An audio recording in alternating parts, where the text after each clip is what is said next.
Good morning, everyone. We welcome you back here.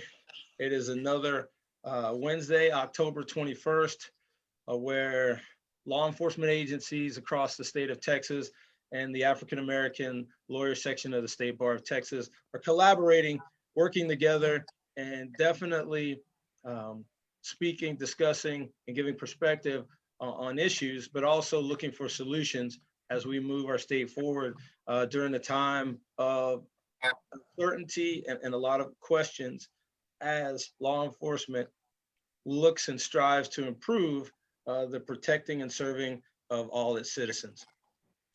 We're going to start one way, and we kind of got ourselves into a discussion of defund and disband law enforcement agencies. Police is the common term that you hear.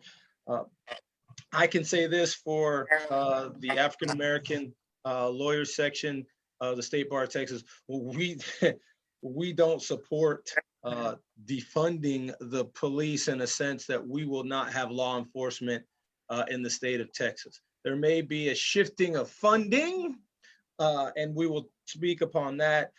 However, law and order must be kept and maintained through a governmental way of maintaining peace for citizens. So with that said, Nikki, would you like to say anything? Because I was going to turn it over to Travis. Travis kind of had some thoughts about how we can move forward in regards to the defund and the disband, because that's not something I think the public truly understands about how some of the city councils and governmental entities have decided to move forward in their communities. Right. Yes. No, I could definitely jump in here. I think just to kind of give a little bit of a backdrop, we were talking this morning a little bit earlier. The Department of Justice did a joint press conference yesterday with the Chief of Police in Minneapolis, the Attorney General of Minneapolis, announcing the new initiative that the International Chief of Police Association is going to be handling. And as we look at those details and you start to kind of look at the history of all that's happened over the last couple of months, especially in light of the George Floyd incident, you have a lot of terms that are there. And as Kevin and I were talking, we were like, it's confusing because you have a lot of different terms, a lot of different policies, and not every single policy can be adopted nationally across every police department due to the fact that there are different structures. But it gets confusing because at one point there was a news article, there was a report that Minneapolis had voted to disband their police department and that they were defunding. However, when you look at that term and you look at exactly what's happening, I think that there is a misconception. You cannot, there really hasn't been, I haven't seen any of the options or the bills that I've been researching where they are talking about defunding actually be a complete defunding. What they're talking about is a restructure in some cases, and in other cases, reallocating the funds, which is confusing. Because when you hear disband or you hear defund, you automatically think no police. And I'm sorry, I don't want to live where there are no police. We need them at the end of the day, right? They make up a central part of our community in our cities. And so as we continue to hear those words thrown around, it's important to understand what exactly is meant. I don't like the term defunding. I think words matter. I think when you hear the term defunding, it's very negative, and it doesn't really get to the heart of what's happening, because once you defund, then what happens? And so I think that was kind of where our conversation was going, right. Is what is a true defund? Right. And disband is even worse. Yes. So we're not supporting that type of measure. However, we wanted to bring some context and clarification. I wish Fred was here because I know he's kind of more of a no frills protect and serve. Which, listen, we're always going to have a spectrum. But Travis, I know that you were enlightened by hearing some of those things, and we'd love to have your thoughts, please. Well, I mean, when we look at any of this and we're talking about either restructuring or we're talking about defunding or whatnot, I mean, any budget that a chief has to work with, I mean, or a city has to work with, I mean, there's only so many funds there. And so you guys know, like when this COVID thing hit, and all the tax base, because that's where all the money comes from, right? The money comes from taxes. and sales tax and things of that nature. And when that money goes away, everyone's budget throughout the cities gets taken, parts of it taken away. There's just, the money isn't there. Well, the first thing that the departments cut is your training. The very first thing they cut is the training budget, because there's certain services that we have to be able to manage. And the chiefs have to, you still have to have the patrol officers on the street. You still have to be able to respond to calls. You have to do these different things. So the first and easiest thing they cut is the training. And so as we continue to talk, and you talk about the International Chiefs of Police Association and the different things they're coming up with, which wasn't, there really wasn't any substance there just yet on exactly what it is that they're wanting to do. But there has to be funding for all of that stuff, for all of these things.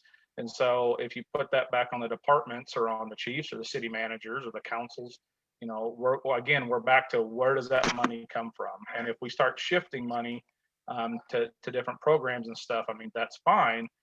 But if you start to take away from the services, then again, we're right back in the pot where we're at.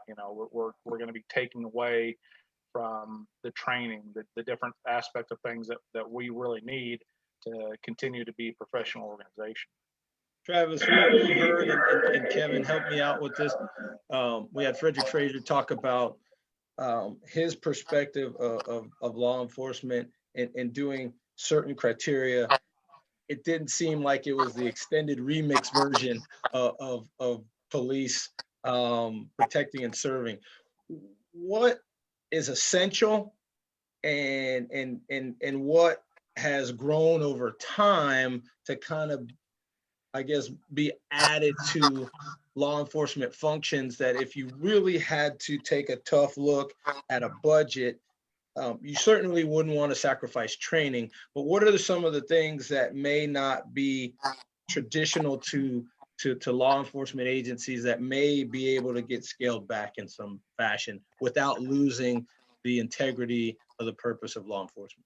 And to add to that question, one of the ones that I think a lot of focus is on is the military style type gear, or that many refer to as that military style weapon that police departments use, that they feel contribute to police brutality and incidents in with police violence. So if you could also talk about that and give us some real facts on that, that would be great. What kind of equipment are you talking about? That would be militaristic, I guess you'd say. Yeah. See, that's the interesting thing, because everybody that's where I talk about, when you talk about defunding, you have these, I'm just going to be real, and I'm just going to say you have these, what do you call the talking points that you get? And that's what everyone talks about. And they talk about the military style weapons, but I'm not really familiar myself with the different types of weapons that police use. And so when you say military style weapon, I'm thinking you guys are out there with bombs and all other kind of stuff. So Nikki, I'll give you an example. I'll give you an example of a military style item that we had to use. We had an officer that responded to a call, and this is a few years back, but responded to a call that he's walking up to the house. He starts taking shots from the house, and he ends up hunkering down behind a vehicle in the driveway, and we couldn't get to him to get him out of there. And so we have a small armored vehicle that we use, and we use that small armored vehicle to drive up to get in between the shooter and that officer to get a hold of him and drag him out of that situation. But we were using it as protection for us to get him out of there. So, I mean, some people would say, well, that's a military style weapon. Well, essentially it's a military style, yes, but it's something that we needed. I don't know of any situation that I'm aware of where we've used military style things that have caused an incident. That when we use the SWAT tactical type stuff, that's one of them coming from, we use that stuff only in specific situations. I mean, the officers aren't walking around town or driving this. What stuff about with all assault over the place. rifles? I'm sorry. Assault rifles is one that comes up a lot too.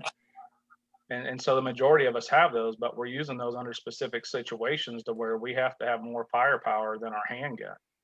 If we have someone inside a house that's shooting out of a house or something like that, we can't respond to that, with our handgun. If we have a robbery in progress at a at a bank or whatnot, we shouldn't be responding to that with just our handgun. And there's a number of reasons. One, the rifle's way more accurate than our handgun is any time of the day.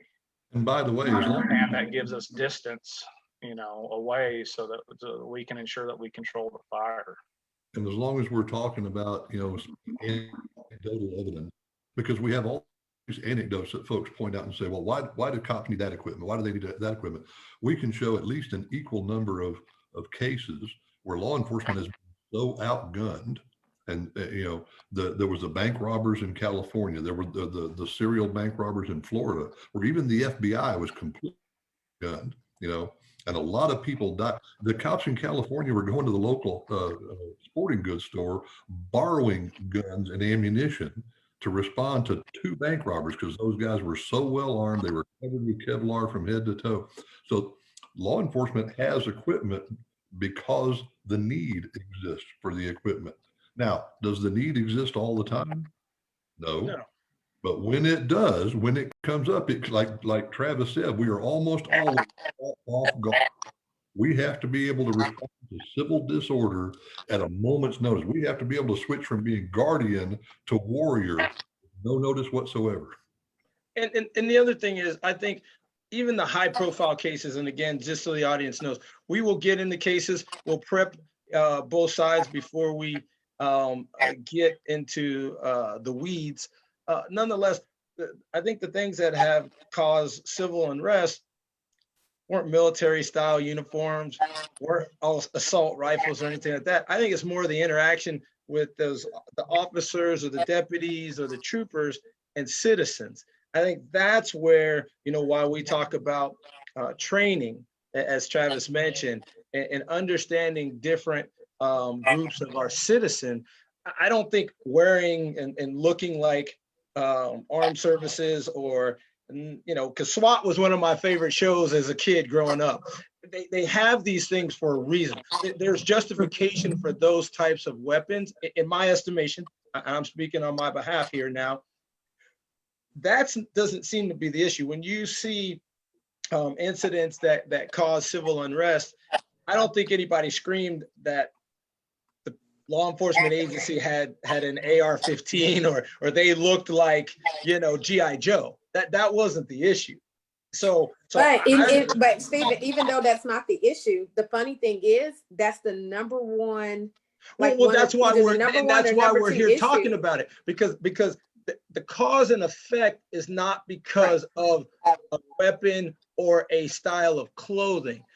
That's not going to. So why do you think that's the big thing, the big focus then of a lot of the defunding cries? Why do you think that's the big focus? Well, again, a lot of people are misinformed. We found out that there are things that we as lawyers, once we're talking to law enforcement, find that are available that the general populace and us as practicing lawyers don't have that information. So I think it's somewhat of a misinforming and a belief that a look means a certain style of action, and that's not necessarily the case. It's perception. And like I say, a lot of times the civil disorder, the protests, the demonstrations are in response to false facts, false narrative, things that didn't actually happen, but it got spread so fast and so wide that a large percentage of our population believes it happened, and they're protesting the law and not the facts of what actually happened in the case.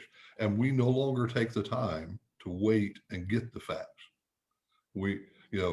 Even our media, we have to, and I've said this before, there's too many times that we talk to reporters and we say, hey, why don't y'all wait for the facts to come out? And their response is, we don't have time to wait for the facts.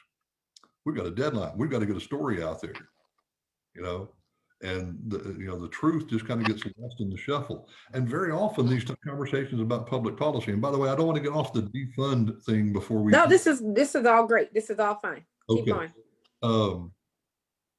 There's just the public policy question becomes the same thing. The conversations are centered around the rhetoric and not the actual facts of the case. Okay. For example, there's been different bills that have been named after individuals. There was the Sandra Bland Act, there's the George Floyd Act, there's at least one version of the George Floyd Act currently pending in Congress, another version that's been proposed in Texas. Neither one would have made any difference in the George Floyd situation. The Sandra Bland Act wouldn't have made any difference in the arrest of Sandra Bland. It just wouldn't have changed one single thing. But the incident is used as a vehicle by which to get to an objective and a political agenda. And somehow or another, the facts and the details of the cases get lost in the process. So let me ask you this, Kevin, because again, you and I have worked in the legislature. We've passed things that we know are actually effective, not just in name, but actually in deed and in purpose.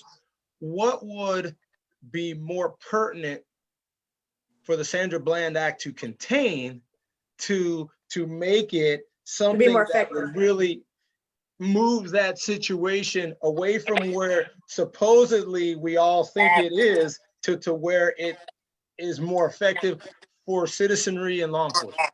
Well, first of all, let me also point out, we have passed things that were nothing but dog and pony shows too, and we both know that, Steve.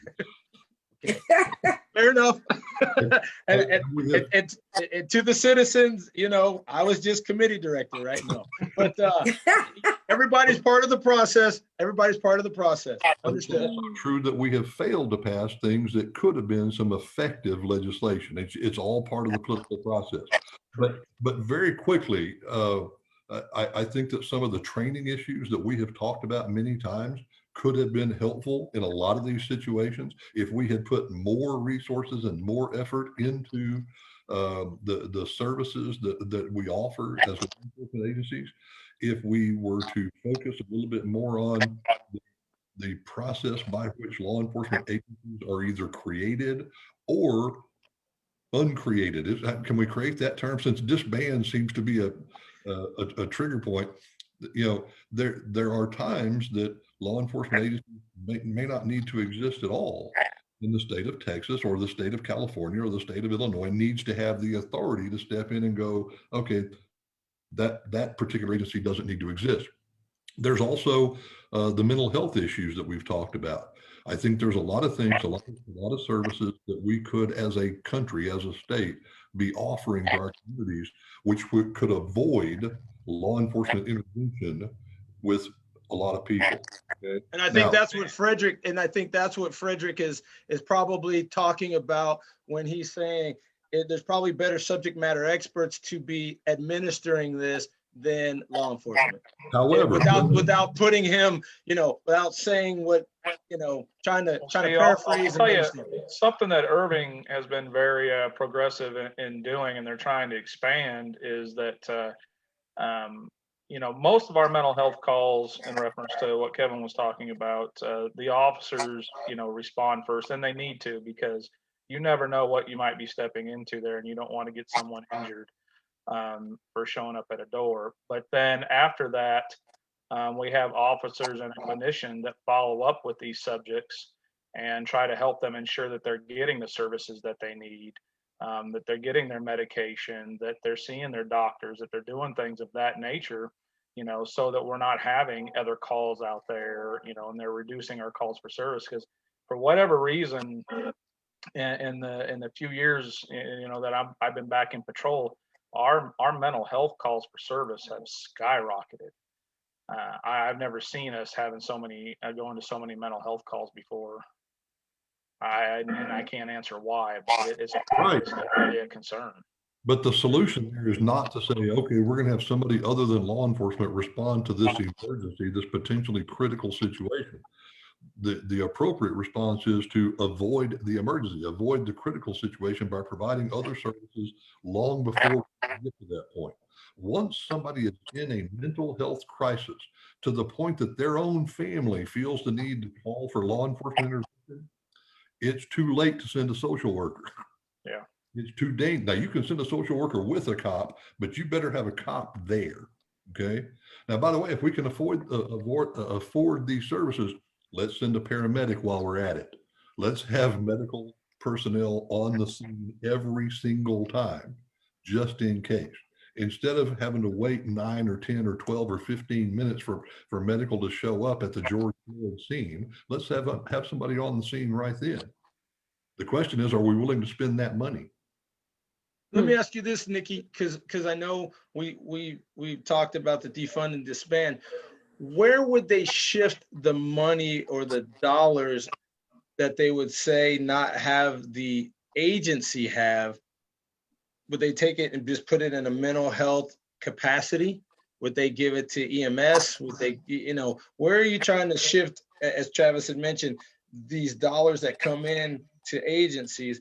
Where would we shift them to that, everyone would feel better about that? Because it doesn't, it has to make sense, because you're talking about public safety. And again, working in that committee and working with the law enforcement agencies across the state, I wouldn't be willing, as someone who's the staff person that advises these members, to sacrifice public safety because I hear a lot of noise. I understand there's a lot of people that say there's with pre-COVID, there's 90,000 people in a stadium trying to tell people this is the right way to do something and this is the wrong way to do something for their favorite team. But really it comes down to one staff and one team, not the other 45,000 that are for this team and the other 45,000 that are against. They all have ideas, but when the rubber meets the road, you leave it to the subject matter experts, the head coach and his quarterback, the head coach and his middle linebacker, not all the people yelling in the stands trying to hope that an outcome occurs. Can I throw in a dig before I answer that question? Speaking of subject matter experts and coaches, who was the subject matter expert on Monday night with the Cowboys? I'm just joking. That was Steve. There's still a question mark by that one. I think they were. We leave it to the subject matter experts. We got to have them. No, I'm just joking. I'm sorry. What were you going to say, Dave? I'm pretty sure the subject matter expert told Zeke not to like. I'm just. Yeah. I think Brian snuck into the Cowboys building and was helping them out. Steve, you had to know I was going to get a dig in there. I've been waiting. I did. All week. But anyway, that's a very good question. And I think it's going to depend on, one, who is the subject matter expert here and how you reallocate those funds. If we're talking about sending out the EMTs and doing that, I would think from a city council perspective or from a board perspective, you would just allocate more money to public funding, to like the hospital systems or to whoever those specialists are that would handle that. And that's the complicated part when you start talking about restructuring and reallocating, because you have to know where the money is going, who is going to be the beneficiary of that money, and how will that work in tangent. I don't know that you necessarily can just start paying people to be social workers to go out with the police for mental health calls. It's just not going to work, because you got to get people trained. If we have a shortage of CPS workers from a legal perspective, I used to do ad litem work with children. We don't even have enough CPS workers now. We have deficits in the court with children being abused, parents not being reunited with their children. So you already have that aspect of that. Now think if you're going to add on a mental health aspect on top of what you're already dealing with other state offices, with Department of Health and Human Services, it gets really complicated. And so I think that's where the issue is. You have to be clear. And that's why I said words matter, because I do believe that you can restructure and reallocate funds, right, to different places, but you have to know where. There has to be an end goal as to why you're doing that. And so one of the areas where I do believe that more, I know people get upset with this, but the training, especially as we've been having these calls weekly, I do think that there is a need for training, more consistent training, more consistent with the way that officers are recruited. And there's different things that you can do to increase or enhance the quality of the officers, or I would say their training, how they're retained. And so that's the one place where money could go. But when it comes to, when you're talking about the mental health workers or extending it, that's where I think it gets interesting, because it depends on, are those going to be staff within the police department? Are they going to be staff with the Department of Health and Human Services? Is the city council going to create a whole new department in some cities to handle that? Where do you go? Well, right. And I think most of this was reactionary, and they said something with no plan. And then you still have to maintain the order, because say you don't get citizens to these mental health opportunities that you reallocate funding, the calls are still going to come, and citizens are still going to expect protection because of mental health breakdown within their proximity. And so when you have that, you're going to have somebody from a police force or the county come to your home to ensure that there's safety so that we can get to the issue. If you're not having the officers be there, again, I don't think EMTs or other medical professionals want to go out there without some support. And I think that aspect wasn't thought through. Well, when we look at these things. Stephen, on that point right there, I will tell you that when the fire department's going to any type of call where there may be some type of disturbance or violence, at least in my experience, 99% of the time they do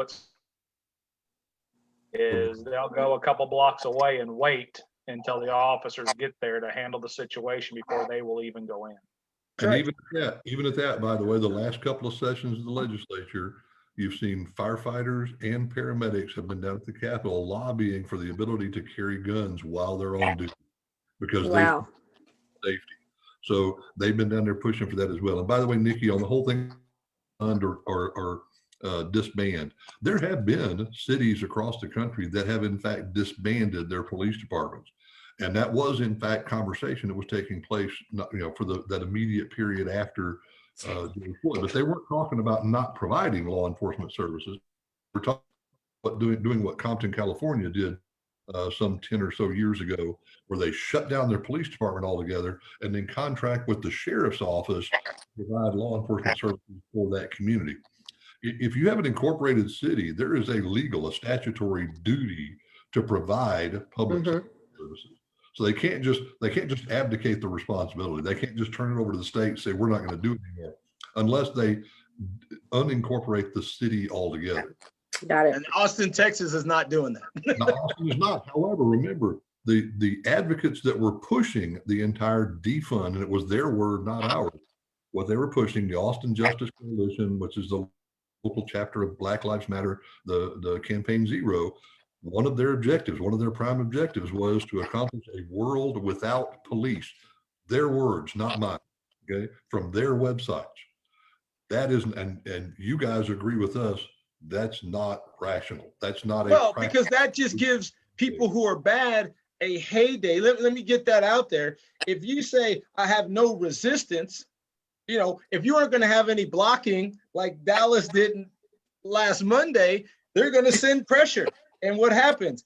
Bad things happen in the backfield because no one can stop the aggressor. If you tell a 2 million population place, you have no worry because we don't have any type of police. You don't think I'm going to go take if I want to take some things, knowing that nothing's going to stop me? Right. Now, I do believe that there's a model, and I'll need to research this again, but I do believe that there was a model that was done in New Jersey or some part of New Jersey where they did do that, and they had a community policing, and they said that their crime rates did reduce, and that it was very effective. What they did, though, was, and I don't know how they managed to do this, but they got the other cities within that county to agree to fund the law enforcement services through the sheriff's office for that particular hamlet or town or whatever it was. Right. I don't want to say it was a city of about 40 or 50,000 people that had almost no tax base, extreme poverty, and the other agencies around there agreed to fund that for them. So I think it was a very unique set of circumstances that I don't think we could apply on a universul basis. And I'd like to look at just an example, Nikki, in Houston. Roughly 92% of our budget every year is for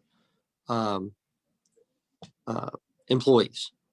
So every year our budget gets with regard to equipment. So it makes it, we're 400 police cars down right now. We're having to partner up and stuff like that just to make sure that we stay within our budget. So when you talk about removing funds to place them elsewhere, where would that come from? Because outside of reducing our staffing, we have nothing left in the budget. So it makes that's where from a union standpoint and from a citizen standpoint, you have to look at Where are we going to come up with the money to do these programs since we can't take it out of the police budget? Because that's what they want. They want to remove it from our budget and place it elsewhere. Right. Well, do that, then it's going to cause a reduction in our manpower because that's the only place that the money can come from now. We've actually frozen new hire positions because of that, what Doug was just talking about. So yes, we are setting short staff, not because we want to be, but because the budget we had to be.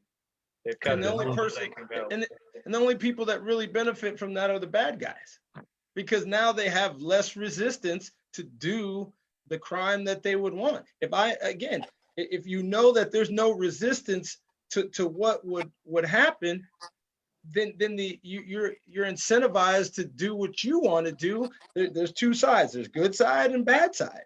And in metropolitan areas, you're enticing people to increase the bad side quotient because there's no resistance. And maybe we need to set that as our baseline. We need to come to an agreement that there are in fact bad out there that have to be dealt with. If we can all agree on that, then we could talk about who needs to deal with the bad guys. But law enforcement, like I say, law enforcement has gone through this metamorphosis during the that I've been involved, where law enforcement is being asked to deal with a lot more than just bad guys anymore. Law enforcement is being asked to deal with a lot of other stuff. Nikki asked earlier, what are some of the services that could in fact be cut? Well, a lot of cities have in fact cut things like vacation watches, where you can call and say, hey, we're going to be out of town for the next 2 weeks. Would you please have a squad car roll by my house once in a while? Investigating traffic accidents, which is mostly done to help with the insurance claims. It's not really a law enforcement function, but law enforcement does in fact go out and investigate traffic accidents. A lot of agencies have stopped investigating minor accidents and now only investigate accidents that include personal injuries of some sort. And some agencies have stopped doing those, in fact. There's some of the other community services stuff, unlocking cars, welfare concerns and so on and so forth. A lot of agencies have already cut. So a lot of those ancillary services that we have in fact been providing for the last 20 or 30 years are now starting to get trimmed out because the budgets are being trimmed down so much, to the point that we've reduced services, we've reduced staffing. Dallas cut $7 million out of their overtime budget or so ago, which means fewer officers. That's what the money's spent for. The overtime money is used to keep a certain number of officers on the street. So when you trim that money, you got fewer personnel hours available to provide. Now, we understand why they did it. We're not criticizing the Dallas City Council or the city manager for doing it. And we understand the Dallas Police Association has also said, we understand why you're doing it. We're going to try and do more with less. But that's been a mantra for 10 or 15 years now. We keep expecting our law enforcement officers to do more with less. But we're at critical juncture right now. Yeah. Think about this. We have, storefronts here in Houston, and those storefronts are in the poorer communities and the minority communities. Those are going to be one of the first things shut down. Some have already been shut down. And who does that hurt? That minority community. That's the kind of thing we have to think about when we start talking about where we're going to move funds and change the department. That affects a large number of minorities and poor people. So that to me is an issue because they're the ones that need it the most. They need us out there to be able to help out and take their issues seriously. And for whatever reason, our higher crime areas are in our poorer neighborhoods, whether it's a poor white neighborhood, a poor black neighborhood, a poor brown neighborhood. That's where our crime rates are the highest. And that's where law enforcement needs to be focusing their attention. And I think, and just from my own personal opinion, I think some of the confusion does come though from being able to be transparent with the budgets and different things. I know that here, like even in Fort Worth, with the way that they have structured some of their, with the city council meetings and the way that their budget is structured with the police, there's been a lot of confusion as to what money is going towards what. We had a big old initiative on the election on the ballot about the sales tax that they were talking about, Prop A. And so there was a lot of communications going back and forth about that, how much of that is actually being used towards the police. There were some discussions that they were getting 80 million in excess dollars to put towards different things within the department. And it's not really clear on where those are going. And so I think if we had more transparency or more conversations like this, so you understand where the money is being spent, or there's some kind of at the end of the year when we're doing our city council meetings, and not just a fly by night, this is how the money worked, but an actual breakdown, and people were actually able to see that, maybe that would help. I bet you they have it. It's just, I'm not surprised that it's probably not in something that's 3 or 4 inches thick that explains it, but it's under tab whatever. And a lot of people aren't going to go to that tab to see how that money is allocated. Police cars, vehicles, this, that, and the other. It's there, Nikki, because government is for the most part. When I was looking, I'm gonna be honest with you, I had to request it from the city because they said it was an Appendix E. Appendix E was missing, and we had to vote on it on Tuesday. So me, being the attorney I am, we went line by line because I wanted to make sure that when you are talking with people in the community and you're trying to represent something that is accurate. And so I agree that it's there, but sometimes it's not posted there until 2 or 3 days before a meeting when you have to vote, or it's conveniently left off, or it's not clear, it's stuck between something. I'm saying make it simpler. That's the issue here. Make it simple. It's not that difficult. If you are doing welfare checks and you're doing all of this extra stuff and that's being cut in the budget, can we not just get a sheet that says this is what's being cut in the budget and just keep going? I mean, why does it have to be buried in an index of 100 pages? I'll tell you why, Nikki, because you've got people involved. You've got people involved that don't care about the officers on the department or don't care about the citizens. You've got city council members, you've got mayors, they're the ones that hide this stuff. It's not the officers. I agree. We're here. I think Nikki, just so you know, I voted for that. So to keep that funded for our Fort Worth officers. So. I know you probably did. I also want to point out, if you'll go read your city charter, Steve, read the Austin city charter, Nikki, read the Fort Worth city charter, read the Dallas city charter. I promise you there's a provision in there that talks about referendums and initiatives that give the ability to force the council to adopt an ordinance or to repeal one that they've already adopted. I promise you there's an exclusion on anything that deals with the budget. Cities, the Texas Municipal League, the folks out there that are calling these shots, they don't believe the voters are smart enough to make decisions about how tax money is being spent. And so they take that ability away altogether. They don't want you to understand the budget process. Now, we will do everything we can to help peer, but that's not law enforcement that's doing that either.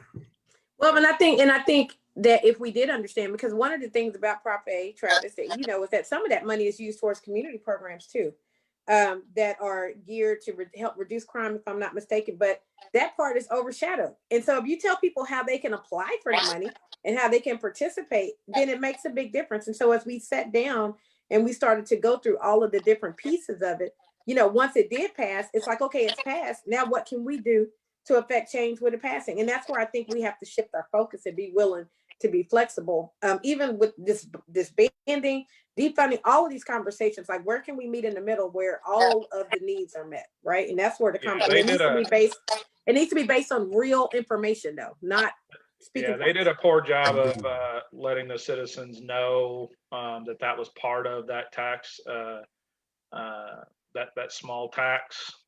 But towards the end there, they started coming out telling everyone finally, that, hey, there's all these different things that it actually does for the community in general, but they waited way too long to start bringing that information out. Right. And that's where I come from. That's the position that I'm talking about and advocating for. It's just being educated, because we don't want to, I think one of the things that Kevin said, you have to have a baseline so you know where to go. And that's one of the things that I'm happy about the African American lawyer section of what me and Steve have done, is because we created a legislative proposal. We did it on our own so that we didn't want to just say we want to tag on to what everybody else is saying, because we want something, if it's an ordinance or it's a law, like if it's chapter 143 or there's something in the meet and confer agreements, what is it about that particular section that needs to be changed so that it's effective? Because Kevin made a good point. The Sandra Bland Act, when you look at what was included, a lot of that stuff didn't even address some of the reasons or some of the situations that resulted in her unfortunate, passing. And I think one of the things when we were even looking at cases that we could talk about, I actually removed it from my list because I think that the case was more in support of bail reform and just different things like mental health. There was a lot there as well outside of the traffic stop that I don't even think was really truly addressed at the end of the day. And so I do think that we need to look at what actually is the issue so that you can make sure that you have a bill that corresponds to those issues to help. One of the issues here real quick in Fort Worth with the Tatiana Jefferson, one of the issues with the police officer was that he was a rookie. And I believe it was 2 rookie officers that had responded to that call. And they were saying that there was an issue with the shifts because you have senior officers that can select the shift. And so there wasn't anyone working with them late at night. And that was one of the things that the city, that the citizens were advocating before city council to change those rules. Well, where are those rules at? Is that within the meet and confer, which is the union agreement? Was that in the charter? Is that in 143? Look where those provisions are so that when you're asking for the change, you know how to speak to it, advocate on behalf of it, and how that impacts other things. Because I'm going to be honest with you, as a senior officer, if I put... Oh, we lost her. I'm back. I'm sorry, my mom is calling. But I should be I should be able, if I'm a senior officer, I actually should be able to kind of pick what shift I want to work. I've earned that.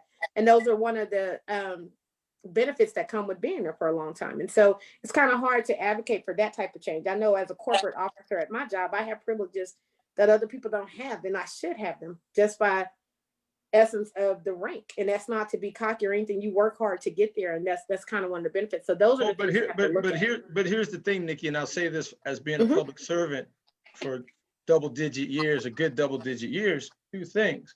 One, when Kevin and I worked to pass legislation in criminal justice, I brought stakeholders in.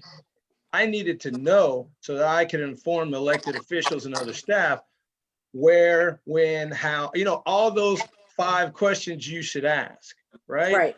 Then if I understand, and it's different in your situation of corporate than it is in a public service scenario, because you don't want 2 rookie officers when you're serving the public. I agree with that. To match up. I do believe that the officer who has more tenure should probably have less night or overnight shifts, but you probably need to rotate some of those senior officers with the rookies to give them some ability to understand how their jobs are supposed to be done when you're a public servant. And that changes the narrative from a private sector or something like that, where the merit is not affecting the public safety of the citizens. But you said a rotating shift, and that they still have some kind of say on how that shift rotates, right? Absolutely. But again, for the public safety, you're probably going to need a more senior officer than rookies out there in night shift. Even if he does one or she does one a week, she still needs to give those rookies. Well, Stephen, think about this. I work 12-hour shifts, and if you rotate my shift, every so often where I have to go from nights to days to nights to days, that's going to be a nightmare situation for my family life. But we've chosen, but Travis, we've chosen that. When I Guys, I have a hard stop at 11. So I'm going to actually jump off. This is a great conversation. Maybe we should finish it next week. Doug, I just want to give my condolences to the Houston Police Department on the loss of life of the fallen officer that was out there doing his job. I pray for his family, and I pray for your department, and I pray that God will give you all peace. And I look forward to continuing this next week. Yes, I'll wrap up. And okay. Nikki, thank you. Bye, guys. Take care, Nikki. I just think as public servants, we will have some issues that don't come up in the same regard. I absolutely respect family. I absolutely respect how we could say that it would be a nightmare. And this is the interesting thing. When I worked in DC, all the laws that pertain to workers in the United States, every Capitol staffer in the U.S. Capitol is exempt. It didn't apply to them because we were in a different circumstance. We have to take a real tough look at that, because I think the 2 rooks may have been in a situation that they didn't have a lot of information or experience to pull from. I understand and respect the time for your family and your situation. I just think it's something that we may have to address in some form or fashion. I'm not saying I have the way to do it, but there may have to be some sacrifice that I Oh, know. it can be done. There's no doubt about it. If you create the right incentives, you know, because I promise you, even those veteran officers like Travis, and I may get in trouble. He's my boss. You know, he's out working extra jobs because he needs to supplement his income. You know, he's working extra jobs somewhere, sometime. That's time away from his family as well. So if we could create the incentive for the veteran officers, you know, to spend more time on those other, that's great. He makes a very valid point, though. Don't ask them to keep switching from one shift to another. You know, Understand that. we used to have a thing we called a relief shift, and this is way back, but you would work 2 midnights, 2 evenings, and 1 day shift every week for 4 weeks, for 4 months in a row. And that'll shorten your life expectancy. It's just wrong. Yeah. Well, I want to say again, We call like that a Nikki, highway patrol schedule. oh, Yeah. well, I do want to say that I'm glad that we're digging deeper. We're getting into these things, especially the terms and kind of buzzwords that a lot of the country is looking at, and we want to bring them together because I don't think there's a lot of understanding, or it's been very reactionary. And that's one thing that Kevin and I'm glad the group decided that's not what we wanted to be. We wanted to really take a look at what's going on. Doug, again, from our legal section, and we want to say that we certainly send our condolences to Sergeant Harold Preston and your entire group in Houston and the police department there. It's tragic that we lose anyone on either side of life. I would like to discuss some things that go into that, Kevin, offline, just so that the listeners will know and the viewers. There are different phases of encountering suspects with weapons, and even during a criminal episode, there's ebbs and flows, as you pointed out to me, that raise and lower what happens and what law enforcement agencies and their personnel do in certain situations. I'd like to expand upon that some next week and give us an opportunity to kind of vet some of that. But in the interim, again, Doug, our hearts are go out to someone who had served the community for pretty much as long as we've been on the planet. And it's a very unfortunate end, but he had the commitment to his community and to a very tough and difficult line of work, which is protecting and serving the community. And that comes with the price. It was unfortunate that the sergeant lost his life. But I pray that everybody else in the situation gets to where they need to be, and that your agency can move forward in understanding the sacrifice that Sergeant Preston provided. Amen. Amen. And by the way, there's a slogan that is used by the National Law Enforcement Officer Memorial that says, "It's not how these officers died that makes them heroes, it's how they lived." And this sergeant exemplifies that. He is the prototype. This guy lived his entire life as a hero. He was a stand-up quality individual, and that loss of life, I'm heartbroken, Doug.